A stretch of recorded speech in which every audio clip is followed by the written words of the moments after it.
Most people believe rich people think about money in complicated ways, using secret formulas, insider knowledge, or exclusive strategies that normal people never see. The uncomfortable truth is far simpler, and that simplicity is exactly why it's so powerful. Wealthy people don't win because they know more tricks. They win because they follow one basic rule so consistently that it quietly reshapes every decision they make, from the smallest purchase to the biggest investment, and most people never even realize that rule exists. The rule isn't flashy. It doesn't sound exciting. In fact, if you heard it without context, you might even dismiss it as obvious or boring. But this rule changes how rich people look at spending, saving, risk, patience, and time itself. It creates a gap that grows wider every year, not because wealthy people are smarter, but because they are playing a different mental game with the same money everyone else uses. The reason this matters now is because we live in a world that constantly pushes the opposite behavior. Every app, every advertisement, every financial product is designed to encourage short-term thinking. Buy now, upgrade now, enjoy now, worry later. When that mindset becomes normal, it quietly trains people to trade their future for their present, one decision at a time, without ever realizing what they're giving up. Most people misunderstand wealth because they focus on outcomes instead of rules. They see the car, the house, the lifestyle, and assume the thinking came after the money. In reality, the thinking came first, long before the money ever arrived. The rule was learned early, reinforced often, and followed even when it felt boring, slow, or unnecessary. Here's the rule, explained plainly and without hype. Rich people treat every dollar as a worker, not a reward. That's it. That single idea changes everything. When most people receive money, their first instinct is to ask, "What can this buy me?" When wealthy people receive money, their instinct is to ask, "What can this produce?" That question sounds subtle, but it flips the entire purpose of money. Money stops being something you consume and starts being something you deploy. This doesn't mean wealthy people never enjoy their money. It means enjoyment is delayed until money has proven it can work first. Consumption comes after contribution. Rewards come after results. That sequence is the rule, and it's followed with discipline even when no one is watching. Think about how most financial decisions are made. A raise comes in, and lifestyle quietly expands to absorb it.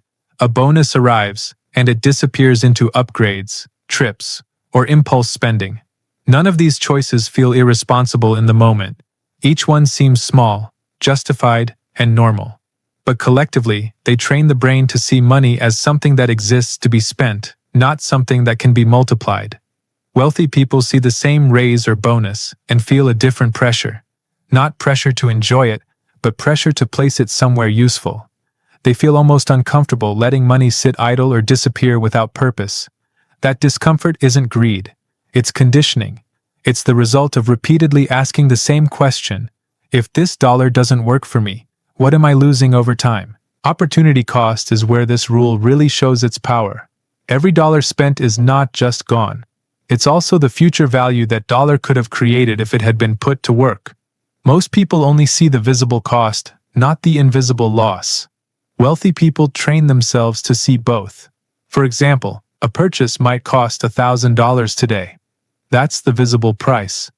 The invisible price is what that $1,000 could have become over 10 or 20 years if it had been invested or used to build skills, assets, or income streams.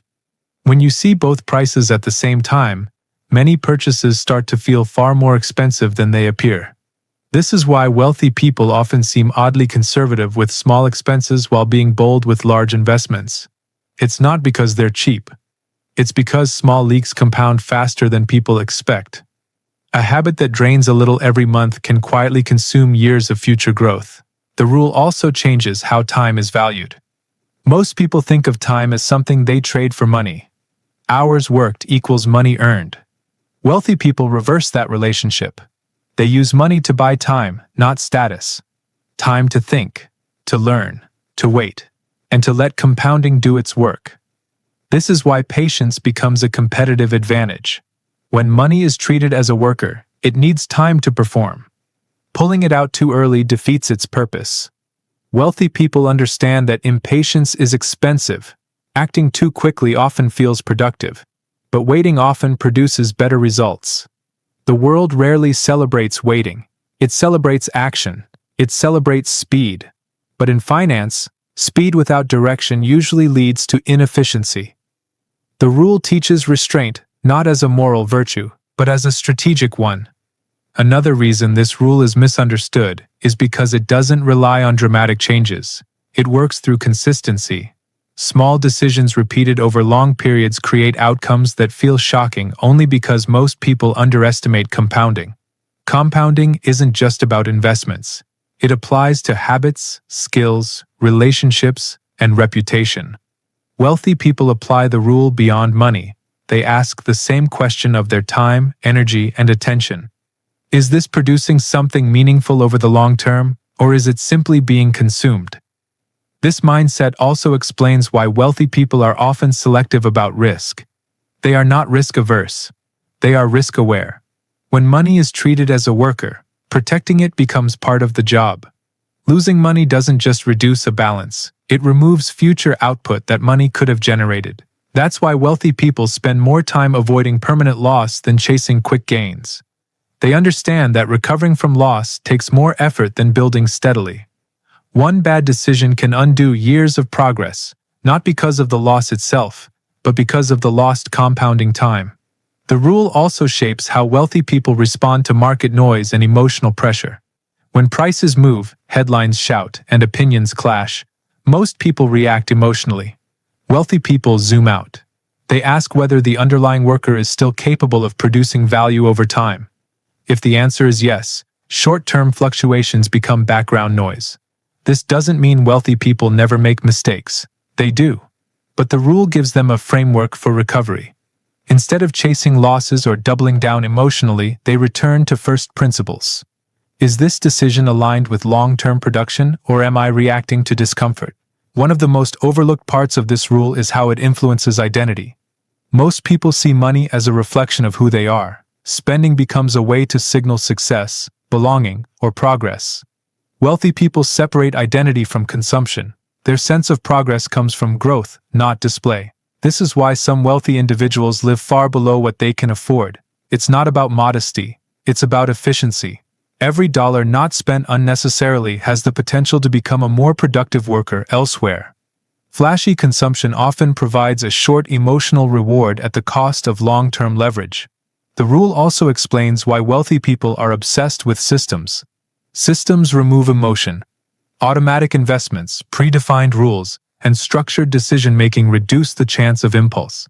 When systems are in place, discipline becomes easier because fewer decisions rely on willpower. Most people rely on motivation to make good financial choices. Motivation is unreliable. It fades under stress, distraction, and temptation. Wealthy people rely on structure. Structure works even when motivation doesn't. This is where behavior matters more than intelligence. You don't need advanced knowledge to apply the rule. You need consistency.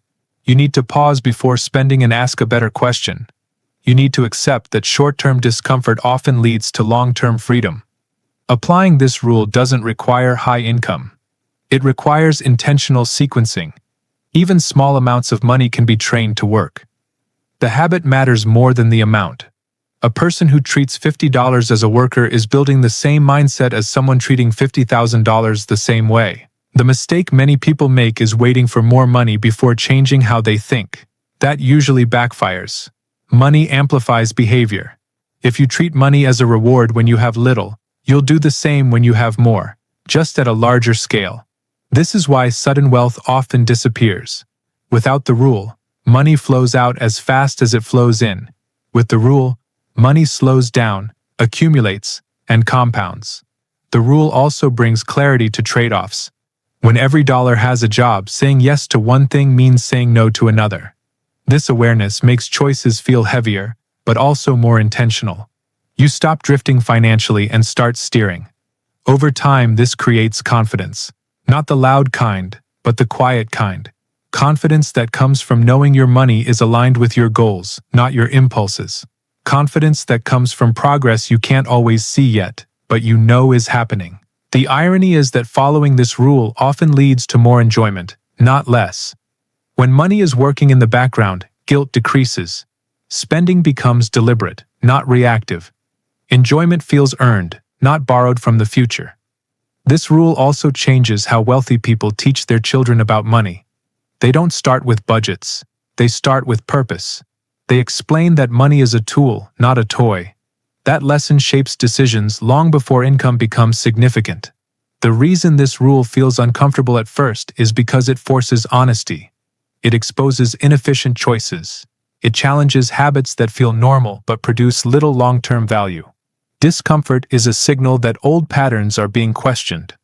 Over time, the discomfort fades and is replaced by clarity. Decisions become simpler, not easier, but clearer. You know why you're saying no. You know what you're building toward. This is also why comparison becomes less tempting. When your focus is on what your money is producing, other people's spending loses its influence. You stop measuring success by appearances and start measuring it by progress. The rule doesn't promise quick results, it promises direction, and direction, maintained long enough, leads to outcomes that look extraordinary, only because most people never stay consistent.